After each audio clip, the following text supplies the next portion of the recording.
Hello, math humans. Today we are going to do 2.5. We're going to be talking about the zeros of a polynomial. Our objectives are that we're going to use the linear factorization theorem, and then we're going to find all the zeros, which means that we're going to find both the real and the complex zeros. To remember, a degree of a polynomial determines how many zeros there are. It doesn't tell you if they're going to be real or complex. It just tells you how many zeros there should be. And then any polynomial can be written as a product of its zeros. So let's start off with a nice, easy example that says write the linear factorization of the polynomial that has zeros. X is equal to 2, 5, and a negative 3. So when you're given a problem like this, you have to assume that the degree of each zero is 1, and if it's not, then they would have to tell you some additional information. So this is actually pretty easy. Remember that the linear factor is always going to be x minus whatever the factor or the zero is. So maybe I should write that as x minus the zero. So this has three different zeros, so it's going to be x minus 2, x minus 5, and x minus a minus 3 is x plus 3. And they didn't ask us to put it in standard form, so we can stop there. The second example has 4 different parts, so we're going to just find the zeros of 4 different equations. Alrighty, the first one, I have f of x is equal to x minus 2. Remember that if I'm finding the zeros, that also means that I am finding the solutions, or I am finding the x-intercepts, which means that y is equal to 0. So I can just take my little equation, set it equal to 0, and I get x is equal to 2. This is a line, so it has one solution. For b, I have f of x is equal to x squared minus 6x plus 9. Factoring is my friend, so I'm going to set it equal to 0. The first term is a perfect square. The last term is a perfect square. Keep the sign at the middle, so let's check. This squared is x squared. 3 squared is 9. Multiply the inside together and double it gives me a 6. Set it equal to 0. So x is equal to 3 with a multiplicity of 2, which means that it bounces from information that we have covered previously. For c, I have f of x is equal to x cubed plus 4x. Factoring is my favorite f word. So I'm going to factor out an x, and it's going to leave me x squared plus 4. I'm going to set it equal to 0. So I get x is equal to 0, and x is going to equal plus or minus 2i. Because when I solve this baby equation, I get x squared is a negative 4, x is equal to plus or minus radical 4i, which is plus or minus 2i. So then if I were to list my zeros, x is 0, and then plus or minus 2i.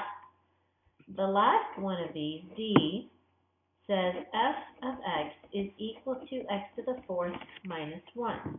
It looks a little scary, but factoring is still our favorite f word.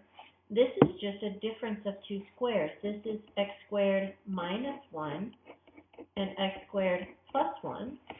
So this is x plus 1, x minus 1. This one I'm going to have to solve as is. So I'm going to get x is equal to plus or minus 1 from the first one. This little guy, x squared plus 1 is equal to 0. X squared is a negative 1. X is equal to plus or minus 1i. So then if I add those to my solution list, there are the 4 solutions to my 4th degree polynomial. Alrighty. Our next example, example 3, says find all real. We always want to pay attention to the qualifiers or the adjectives, solutions of f of x is equal to a negative 10x cubed plus 15x squared plus 16x minus 12. Now in this one looks pretty yucky. It has 4 terms, so I might try to solve by grouping. So in the first one, I could take out a negative 5x squared, and that would leave me 2x minus 3. And then in the next one, I would try to take out a 4, and I would get 4x minus 3. This is a bummer. The factors don't match, so that didn't work. So the next thing that we would do is I would go to my grapher. Oh, look, it's already there. How cool is that? So I have a negative 10x cubed, 15x squared, 16x, and 12, and I'm going to do a zoom 6. It's a third-degree polynomial, so therefore there are 1, 2, 3 solutions. And I'm only going to find one of them for you. The other 2 I'm just going to list. I just want to make sure you remember. Remember, if I'm using a graph, my graph, or my responsibility is to sketch it. So I would do second calculate 0, and it wants the left. I'm a little bit anal, so I always start on the left-hand side and find that 0 first. Notice it pops right to the 0, and I would get x is equal to a negative 1.064. If I did that 2 more times, the other zeros would be 0.564 and 2. So it's a third-degree polynomial, so there are the 3 solutions, and there is the graph grossly that I did on my calculator. All right. The next thing that we need to talk about are conjugate, this is a U, conjugate pairs. All right. All complex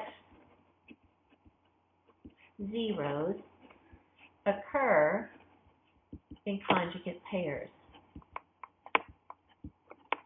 They're not always given that way, and if they're not, that's okay. We can supply the second part. So if I were given x is equal to 2i, that means that its conjugate negative 2i is also part of the process. Because when I multiply those 2 things together, then I would make the complex part of that problem go away.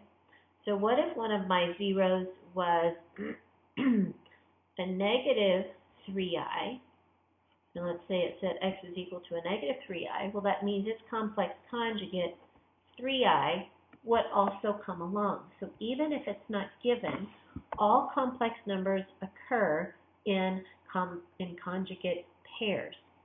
All right, just another reminder, when we talk about our linear factorizations, we've talked about this several times, but remember, it is the function is equal to x minus whatever the factor, or maybe we should call it the 0, and x minus the 0, and then this whole piece would be a linear factor, okay? So that gets a little bit tricky when we have our complex numbers. So if we take this situation, that function would equal x minus the 2i and x minus the minus 2i, and I would simplify that to be x minus 2i and x plus 2i. So this would be the linear factorization of that conjugate pair. All right, let's do our next example. So example number 4, and it says find a 4th degree polynomial. It's going to qualify it to say with real coefficients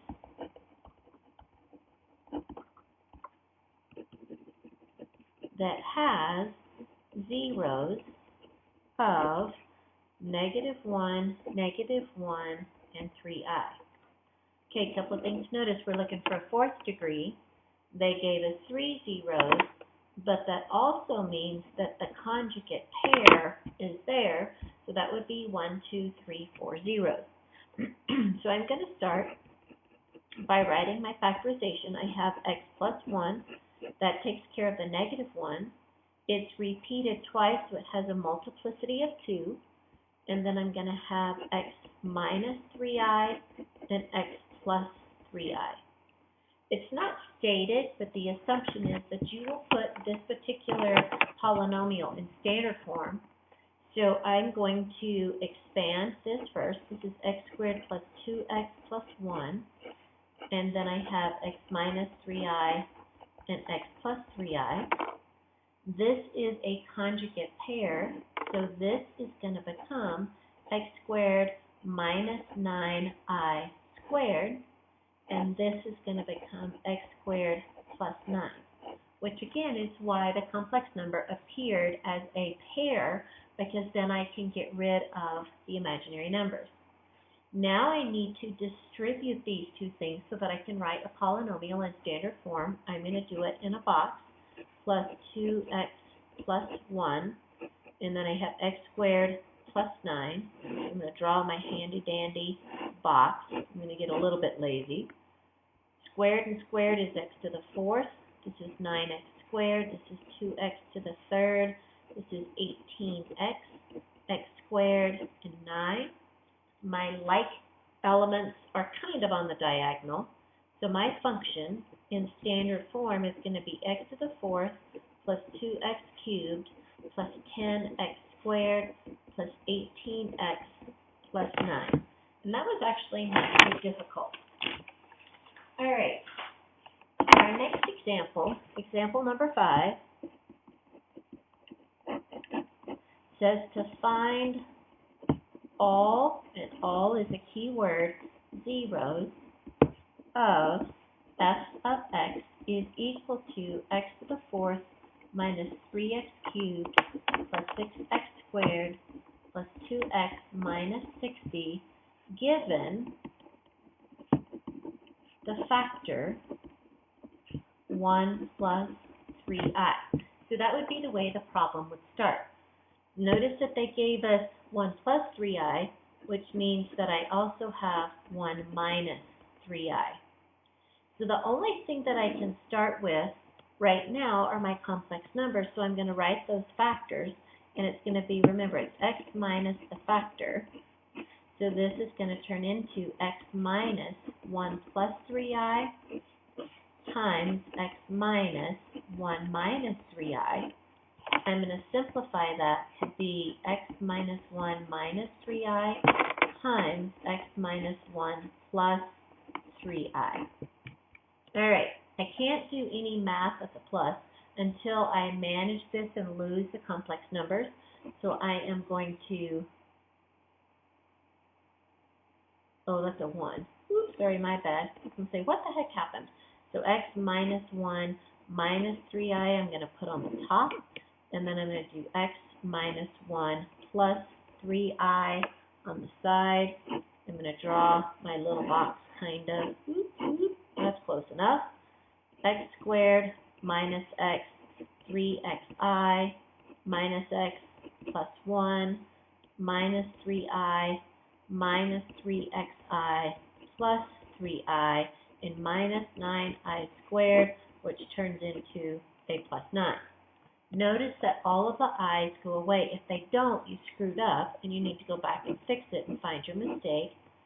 So this leaves me, when I multiply those two together, I get x squared minus 2x plus 10. Well, I know 2 of the zeros. I need to find 2 more, so I'm going to divide this function into that function. I can't do synthetic division because this is not linear. So I'm going to do x squared minus 2x plus 10, and I'm going to divide it into x to the 4th minus 3x cubed plus 6x squared plus 2x minus 60. And I'm going to do my work on the side. X to the 4th divided by x squared, multiply through, and I get x to the 4th minus 2x cubed plus 10x squared, and then I'm going to change my sign And so I get negative 3 and 2 is x cubed minus 4x squared plus 2x, and this is negative, my bad math. Negative x cubed divided by x squared is a negative x. Write that down, and I get a negative x cubed plus 2x squared minus 10x. Change the sign, negative plus, and when I subtract, I get, this is a plus, so this is it right? This should be a plus. Negative, negative, plus, minus. So this is a negative 6x squared plus 12x minus 60. There's my negative. Okay? Whew. Sometimes math is hard. And then I have a negative 6x squared divided by x squared, and I get a negative 6. Write it up top. Multiply through. Negative 6x squared plus 12x minus 60, and then change plus, minus, plus. My remainder is 0. Phew! So here are my other two zeros. So then I have x squared minus x minus 6, which factors to be x minus 3 and x plus 2. So x is 3 and a negative 2. Whew! Almost done. Now all I have to do is write down my solutions. So my zeros. X is equal to, and I'll start at the bottom because I got there, and then 1 plus or minus 3i.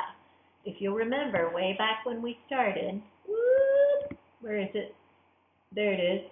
This was a 4th degree polynomial, and then down at the bottom, we had 1, 2, 3, 4 solutions. Woohoo! We made it through. Alrighty, that's it for today. I will see you soon.